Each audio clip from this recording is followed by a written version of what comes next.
Tell me about the benefits from the company standpoint. What is the big deal if you're a CEO or a CFO of a manufacturing company, for example? Yeah. So if you're a manufacturing company, the first challenge that you have today is actually talent. There is a massive shortage in most Western countries of skilled labor, Hmm. and part of what you have to recognize is if we're going to pull in Generation Y and Generation Z into this workforce, you have to recognize that they have grown up learning in a very different way than those of us older people did. That was peer books and occasionally some pictures. Well, there's the complete reverse. YouTube, Instagram, etc. These were the primary learning tools, and they're not bad per se. It's just a very, very different approach.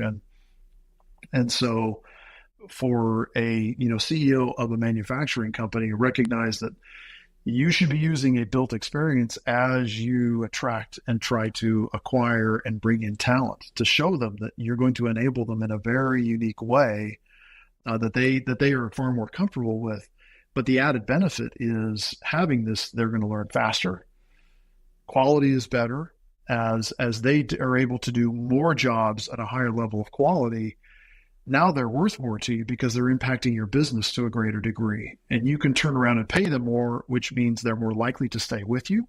They're more likely to continue to grow and make your customers successful.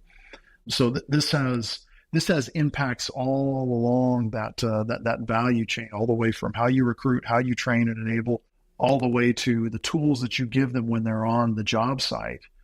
They may not need much, but oftentimes it's just, hey, I just need to go back to these 2 or 3 steps. Hey, what was the way that works? And they can just pull up their own smartphone and they can look at it, interact with it. Okay, that's what I needed.